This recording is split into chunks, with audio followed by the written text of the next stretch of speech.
ETF index mutual funds నేర్చుకుని stock మార్కెట్లో రాణించాలనుకుంటున్నారా? వెంటనే ఈ నెంబర్కి కాల్ చేయండి.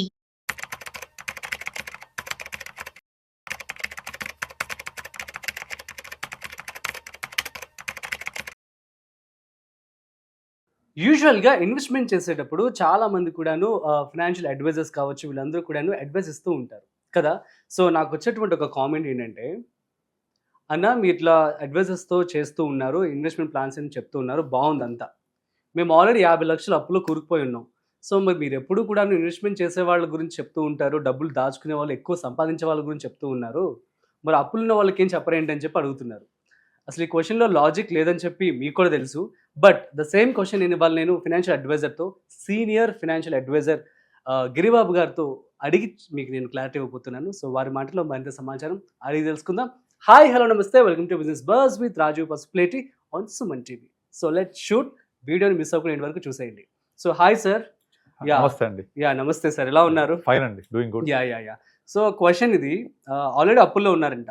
మీరెప్పుడు చూసినా కూడా ఇన్వెస్ట్‌మెంట్ చేయమని చెప్తూ ఉంటారు. సంపాదించే వాళ్ళకి, సేవింగ్స్ ఉండే వాళ్ళకి. మరి అప్పులున్న వాళ్ళకి వాళ్ళ పరిస్థితి ఏంటని చెప్పి అడుగుతున్నారు. నాకు రెగ్యులర్‌గా కాల్స్ వచ్చే వాటిల్లో ఆ! చాలా మంది ఈ క్వెషన్ అడుగుతుంటారు. ఆ! నాకు ఆల్రెడీ అప్పులు ఇందులో ఉన్నాయి. లాజిక్ లేదని తెలుసు. తెలుసు. బట్ మీ మాటలో మీరు చెప్పండి. క్లారిటీ ఇస్తే ఇంకా నాకు అప్పులు ఉన్నాయి. నాకు ఇంత అప్పు ఉంది. నేను ఎలా బయటకు రావాలి? నాకు మార్గం చెప్పండి అంటారు. ఒకటే చెప్తా సింపుల్‌గా వాళ్ళకు. నేనేం మంత్రగాడిని కాదు. నా దగ్గర అల్లావుద్దీన్ అద్భుత దీపం లేదు. జిని ఇట్లా రాయంగానే వచ్చేసి నీకేం కావాలి, డబ్బులు కావాలా తీసేని చేయలేను. అది ఎవరు చెయ్యరు. ఫస్ట్ ఆఫ్ ఆల్ గుర్తుపెట్టుకోండి. కొంతమంది చెప్తుంటారు మీరు ఒక మంత్రం జపించండి, మేనిఫెస్టేషన్ చేయండి, డబ్బులు వస్తాయంటారు. అది ఉన్న ట్రై చేయండి. అది నేను చెప్పనప్పుడు అలా వస్తాయని చెప్పను. అది నేను చేయను. Because we are professional financial analyst and professional financial money managers. అంటే నేను డబ్బులు ఉంటే దాన్ని ఎంత బెటర్గా సేవ్ చేయొచ్చు, ఎంత బెటర్గా ఇన్వెస్ట్ చేసుకోవచ్చు, నీ ఫ్యూచర్ లైఫ్కి ఈ ఉన్న డబ్బుల్ని ఎలా వాడుకోవచ్చు. ఎందుకంటే సంపాదిస్తేనే రిచ్ అవ్వరు ఎవరు. సంపాదించిన డబ్బుల్ని ప్రాపర్గా జాగ్రత్తగా చేసుకొని దాన్ని గ్రో చేసుకొని ప్యాసివ్ ఇన్కమ్ లాగా మీ యొక్క ఫ్యూచర్ నీడ్స్ కి ఫుల్ఫిల్ అవ్వాలి. Right? That is what financial planning says.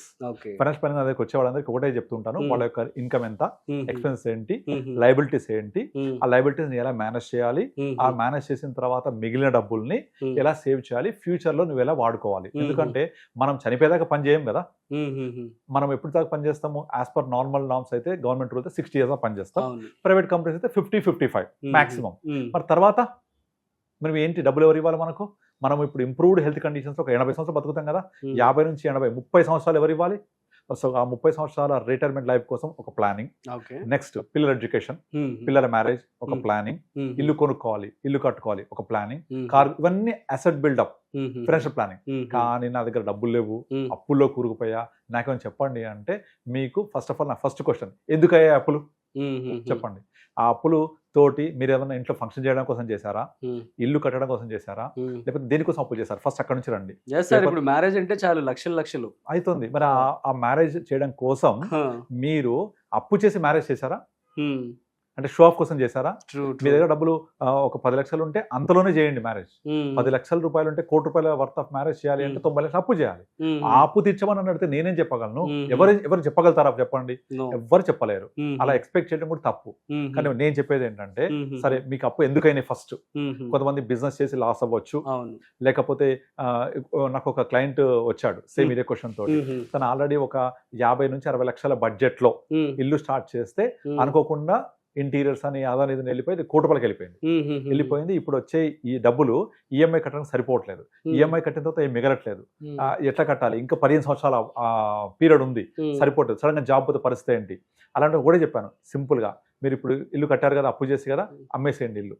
ఎందుకంటే ఆ అప్పు తీర్చడం కోసం 15 సంవత్సరాల పాటు పస్తులుంటూ ఇబ్బంది పడే బదులు ఆ అప్పు తీర్చేసి వచ్చిన డబ్బులతోటి కొంచెం చిన్న ఇల్లు కొనుక్కొని లేకపోతే అడ్జస్ట్ చేసుకొని ఉన్నదంటే బతకండి. అంతేగాని ప్రతిరోజు అప్పులు తీర్చడం కోసమే ఎప్పుడు జీతం వస్తుందా, ఎప్పుడు కష్టపడాలని చేస్తూ ఉంటే ఇంకా లైఫ్ ఏముంది? What's the meaning of life? Life is living కదా. నువ్వు లివింగ్ ఎక్కడుంది? ఎక్కడ జీవిస్తున్నావు? లైఫ్ని జీవించట్లేదు. అప్పులు కట్టడం కోసమే మీ యొక్క జీవితంతో పోతే నువ్వు భార్యతోటి హ్యాపీగా ఉండేది ఎప్పుడు, పిల్లలతోటి టైం స్పెండ్ చేసేప్పుడు, నువ్వు ఆఫీస్కి వెళ్ళిన తర్వాత ఎట్లా జీతం సంపాదించాలి, అప్పులు ఎదిరించాలి, ఇదే పని ఉంటే నిద్రపోయేది ఎప్పుడు, సుఖంగా ఉండేది ఎప్పుడు, ఇదా లైఫ్ అంటే కాదు కదా. సో కనుక మీకు అప్పు ఎందుకైందో ఫస్ట్ మీరు పేపర్ని పెట్టండి. సరే జెన్యున్గా అప్పైంది అనుకోండి, ఆ జెన్యున్గా అప్పైంది తీర్చాలి అంటే జెన్యున్గా మీరు ఏం చేయండి, కొంచెం ఎక్కువ కష్టపడండి, ఎక్కువ సంపాదించండి, సంపాదించి అప్పు తీర్చండి.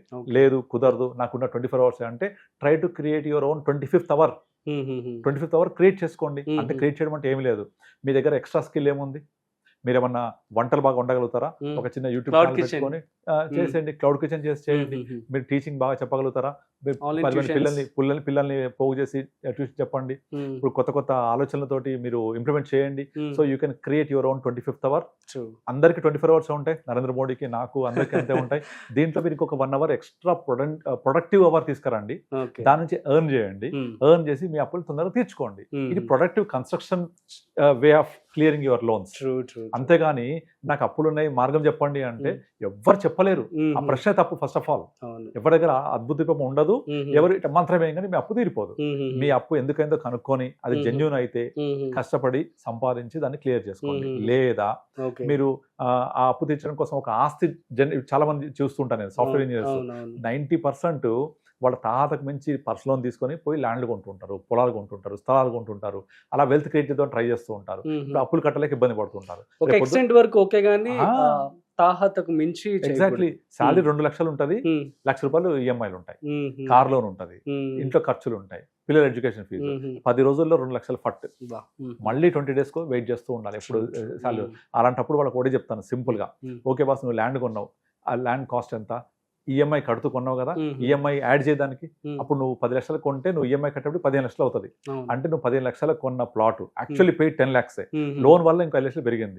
ఓ 10 సంవత్సరాల తర్వాత ఎంత పెరుగుద్ది, పెరిగిన తర్వాత ఏం చేస్తావు డబ్బుల్ని, 15 సంవత్సరాలు వచ్చే డబ్బుల బదులు ఇప్పుడు నుంచే నువ్వు ఇబ్బంది పడుతున్నావు కదా. సో సింపుల్ దాన్ని అమ్మేసేయి, లోన్ క్లియర్ చేయి, వచ్చిన డబ్బుల్ని హ్యాపీగా సేవ్ చేసుకో, నిద్రపోతావు కనీసం హ్యాపీగా. అల్టిమేట్ గా ప్రతి మనిషికి 2 కావాలి, ఒకటి పడుకుంటే నిద్ర రావాలి, తింటే అరిగిపోవాలి. అవునా, అరగడం కోసం కష్టపడొద్దు, నిద్రపోవడం కోసం టాబ్లెట్ వేసుకోవద్దు. నిద్రపోగానే ఈ అప్పులు అప్పులు అని మైండ్ లో తిరుగుతూ ఉంటే కెన్ యూ స్లీప్ ప్రాపర్లీ? నిద్ర లేకపోతే ఎందుకు ఇంకా జీవితం చెప్పండి.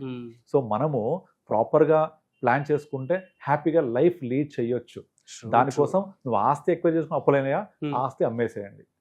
చాలా మంది అదే ప్రాబ్లం ఉంటుంది. 90% అప్పులలో నీకు ఏమైందంటే, నాకు ఆస్తులు ఉన్నాయి, పలానా ఒక ₹1 కోటి వర్త అది ఉంది, 2 కోట్లు ఇది ఉన్నాయి, ఒక 50 లక్షల అప్పు ఉంది, మీరు చెప్పినట్టుగా 50 లక్షల అప్పు ఉంది. ఈ 50 లక్షల అప్పు కట్టడం కోసం వడ్డీ కడుతున్నామా? ఆ వడ్డీ నెలకు ఒక ₹2 వడ్డీ వేసుకున్న ₹50,000 అవుతుందా? రూపాయి వడ్డీ వేసుకున్న 50,000 అవుతుందా? నీకు వచ్చే ఆదాయం తక్కువ, నువ్వు వడ్డీ కడుతుంటే అసలు ఎప్పుడు తీర్చాలి? లెక్కేసుకుంటూ వెళ్ళండి. నీ ఆస్తి పెరిగే పెరుగుదల కంటే నీ ఇక్కడ అప్పు మీద వడ్డీ పెరిగే పెరుగుదల చాలా ఎక్కువ ఉంటుంది. దాని బదులు తీర్చేసి అది అమ్మేసేయండి, అప్పు తీర్చేసేయండి, జీరో అయిపోతాయి. అప్పులు ఉంటే నీకు ఆస్తి అనుభవించే అర్హత లేదు నీకు. ఫస్ట్ ఆఫ్ ఆల్ అప్పులు జీరో అవ్వాలి. అప్పు లేనివాడు అధిక సంపన్నుడు అంటారు. అప్పు లేనివాడు అధిక సంపన్నుడు. అధిక సంపన్నుడు అవ్వాలంటే ఏమీ చేయక్కర్లేదు, అప్పు లేకుంటే చాలు. కనుక ఆ అప్పులు తీర్చేసేయండి బై సెల్లింగ్ యువర్ అసెట్స్. లేదా నేను జెన్యున్ గా అప్పు అయింది నాకు, లేదా బిజినెస్ లో లాస్ అయ్యాను ఇంకోటి అనుకుంటే, try to create your own skill ద్వారా 25th hour క్రియేట్ చేసుకోండి. Try to earn. లేదా మీ వైఫ్ కనుక జాబ్ లేకపోతే తనతోటి ఏదైనా జాబ్ చేయించేలాగా మీరు ఎంకరేజ్ చేయండి. చదువుకున్న వాళ్ళకు చాలా రకాల జాబ్స్ వస్తూ ఉంటాయి, అలా జాబ్ చేసి కొంచెం ఎక్కువ సంపాదించి అప్పు క్లియర్ చేయండి. Try to come out. అప్పటి వరకు ఒక మానిటరింగ్ పెట్టుకోండి. Even I did same in my life. ఒక మానిటరింగ్ పెట్టుకొని చెప్పండి సార్ ఎగ్జాంపుల్ కూడా. సో దట్ నేను మామూలుగా ఒక టైంలో కొంత ఇబ్బంది పడిన సందర్భాలు ఉన్నాయి. నా మ్యూచువల్ ఫండ్స్ ఉన్నాయి, అది తీయాల్సి వచ్చింది. తీసేసి కొంచెం అప్పులుంటే మా ఫాదర్కి ద్వారా జరిగాయి, నేను చేయలేదు. నేను ఫస్ట్ సంపాదించిన వచ్చి డబ్బులు తీసుకెళ్ళి మా ఫాదర్ మా అత్తయ్యకి ఉన్న కొన్ని అప్పులుంటే తీర్చేసామన్నమాట. అవన్నీ నేనే చేశాను అవన్నీ. సో చేసినప్పుడు నేను ఒక 4-5 years మానిటరింగ్ ఇంపోజ్ చేసుకున్నాను. నాకు నేను 5 years పాటు నేను ఎటువంటి కొత్త బట్టలు కొనుక్కోవద్దు, 5 years పాటు నేను ఎటువంటి లగ్జరీస్ లైఫ్ లీడ్ చేయకూడదు, అంటే ఎక్కడ ట్రావెల్ అలాంటి పెట్టుకోవద్దు అని ఒక 5 years మారటోరియం. పర్టికులర్ గా న్యూ బట్టలు కొనుక్కోవద్దు, ఎక్కడ ట్రావెల్ చేయొద్దు, ఎక్కువ స్పెండింగ్ చేయొద్దు. నా సెల్ఫ్ మానిటోరియం ఇంపోజ్ చేసుకున్నాను. ఇంపోజ్ చేసుకొని ఉన్నదంటూనే సర్దుకుంటూ వెళ్ళాలి. After 5 years I can enjoy my life కదా. సో అలా మనం ప్లాన్ చేసుకుంటూ వెళ్ళాలి. సెల్ఫ్ డిసిప్లిన్ పెట్టుకోవాలి. సెల్ఫ్ డిసిప్లిన్ పెట్టుకొని చేయాల్సిందే తప్ప మీ 50 లక్షలు తీర్చడం కోసం ఎవరు అద్భుతమైన మార్గాలంటూ ఏమి ఉండవు. అద్భుతంగా నేను ఇక్కడ ఇట్లా మంత్రకాళిని వేయగానే మీ అప్పులు తీరిపోవు. ఎవరు చెయ్యరు కూడా అది, అలా ఎక్స్పెక్ట్ కూడా చేయకూడదు. కనుక మనకున్న దాన్ని మనం ప్లాన్ చేసుకుంటూ వెళ్ళాలి. చేసుకుంటూ వెళ్ళి ఆస్తులు ఉంచుకొని మాత్రం అప్పులు ఉంచొద్దు. అప్పులు ఉన్నాయంటే మీ ఆస్తుల్ని డిస్పోజ్ చేసినా సరే క్లియర్ ఆఫ్ చేయండి. That is always good. ఎందుకంటే పవర్ ఆఫ్ కాంపౌండింగ్ అప్పుల మీద ఉన్నట్టుగా ఆస్తి మీద అవ్వదు. అప్పులు టక టక పెరిగిపోతుంటాయి. ఫస్ట్ తారీఖు రాగానే 50 లక్షలకి 2% వడ్డీ వేసుకుంటే ప్రైవేట్ అప్పు అయితే 1 లక్ష కట్టాల్సిందే. బ్యాంక్ ఈఎంఐ అయితే మీకు 50 లక్షలకి పర్సనల్ లోన్ అయితే 7 years పెట్టుకుంటే దగ్గర 72,000 ఉంటుంది ఈఎంఐ. వచ్చేస్తారు ఈఎంఐ. ఎగ్జాంపుల్ విజయ్ మాల్యా గారు కూడా 6,000 కోట్లు తీసుకున్నారు. అవును, 9,000 కోట్లు అయిపోయింది. 3,000 కోట్లు ఇంట్రెస్ట్ పెరిగిపోద్ది ఆటోమేటిక్ గా. ఆస్తి పెరగదట్లా, ఎందుకంటే ప్రతి ఆస్తికి ఒక పెరుగుదలలో సాచురేషన్ పాయింట్ ఉంటుంది. కానీ అప్పుకు అలా ఉండదు. ఇది పెరుగుతూనే ఉంటది. అప్పుడు మల్టిఫుల్ అయితేనే ఉంటది. పవర్ ఆఫ్ కాంపౌండింగ్ అప్పులో చాలా ఎక్కువ ఉంటది ఆస్తి కంటే కూడా. అందుకనే ఇప్పుడు చాలా మంది ఒక ఈఎంఐ తీసుకొని ఒక లోన్ తీసుకొని ఇల్లు తీసుకుంటారు. ఒక ₹1 కోటి ఇల్లు తీసుకుంటారు, మొత్తం లోన్లో ఉంటారు. ఒక 10,20 లక్షల డౌన్ పేమెంట్ ఉంటుంది, ₹1,20,00,000 రిజిస్ట్రేషన్, ఇంటీరియర్, ఒక ₹1,30,00,000 అప్పు ₹1,00,000 ఉంటుంది. దానికి ఈఎంఐ కడతానే ఉంటారు. 20 years తర్వాత ₹1,00,000 పెట్టి కొన్న ఇల్లు మహా అయితే ₹1,50,00,000 కాదు, దాదాపు డిప్రిషియేట్ అవుతారు ఇంకా ఫ్లాట్. కానీ మీరు ఈఎంఐ కట్టేది ఇన్వెస్ట్ చేయండి యాక్చువల్ గా, అదే 70,000-80,000 మీరు ఊహించినంత వెల్త్ క్రియేట్ అవుతుంది 20 years తర్వాత. ఈయన పక్షంలో ఒక 7-8 crores అవుతుంది, 12% రిటర్న్ వేసుకున్నా కూడా. అంటే ఇక్కడ ఈఎంఐ కట్టే బదులు దాన్ని సిప్ చేస్తే సేమ్ 20 years తర్వాత 8 కోట్ల వెల్త్ క్రియేట్ అవుతుంది. ఇక్కడ మీరు కొన్న ఇల్లు ఒక ₹1,00,000 కూడా ఉండదు. It may depreciate also. అర్థమవుతుందా? అసెట్ బిల్డప్ కంటే కాంపౌండింగ్ ఎక్కువ ఉంటుంది ఎప్పుడు కూడా. ఆ compounding factor is biggest wonder. Even investment కూడా మీరు అలాగే చేస్తే కాంపౌండ్ రిటర్న్స్ కూడా అలాగే ఉంటాయి. Exactly. So compounding, power of compounding is the 8th wonder of world. True. That is 8th wonder of world జరగాలి అంటే ఇంకొక వండర్ ఆఫ్ ద వరల్డ్ జరగాలి. ఏంటి తెలుసా? పేషెన్స్ గా ఉండాలి. ఉంటూ ఉంటేనే మీరు 8th wonder of world ని ఎంజాయ్ చేయగలుగుతారు. సో అది అప్పుకైనా ఆస్తికైనా ఓ పీరియడ్ ఆఫ్ టైం మల్టీఫోల్డ్ అవుతూ ఉంటది. కనుక అప్పు మల్టీఫోల్డ్ అవుతుంటే నిద్ర పట్టదు, ఆస్తి మల్టీఫోల్డ్ అయితే హ్యాపీ నిద్రపోవచ్చు. కనుక అప్పు కావాలా ఆస్తి కావాలా తెలుసుకోండి. కనుక చాలా మంది ఏం చెప్తుంటారు, నేను ఇల్లు అమ్మేసుకుంటే సొసైటీలో ఏమవుతుంది అనుకుంటారు. అప్పు ఉంటే నువ్వు నిద్రపోతున్నావా? సొసైటీ కోసం బతుకుతావా, నీకోసం బతుకుతావా? సో కనుక ఎట్టి పరిస్థితుల్లో అప్పు లేనివాడు అధిక సంపన్నుడు కాబట్టి మీరు అప్పుని క్లియర్ చేయాలి అంటే అసెట్స్ అమ్మేసేయండి, లేదా మీరు సొంతంగా సంపాదించండి. అలా కష్టపడుతూ చేయండి. మరోసారి ఆ తప్పు చేయకుండా ఉండడం కోసం ఏం చేయాలో ఫైనాన్షియల్ ప్లానర్స్ అడ్వైజర్ని కలిస్తే will guide you in a better way. అంతేగాని నేను అప్పు క్లియర్ చేయాలి, నాకు మార్గం చెప్పండి, సలహా చెప్పండి మిమ్మల్ని అడిగితే కూడా సో అలాంటివి ఉండవని చెప్పండి simple. Okay, sure sir, thank you so much.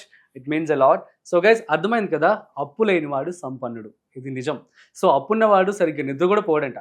So కాబట్టి ఎవరైతే ఇప్పుడు ఇలా అప్పులు ఉన్నాయి మాకు మాత్రం ఐడియాస్ ఇవ్వరని చెప్పి అంటూ ఉంటారు కదా, ఫస్ట్ ఆఫ్ ఆల్ మీరు మీకున్నటువంటి అప్పుని తీర్చేసుకోండి. ఆ తర్వాత ఎంత ఎర్లీ అయితే అంత ఎర్లీ. సో సార్ చెప్పినట్లుగా 25th hour.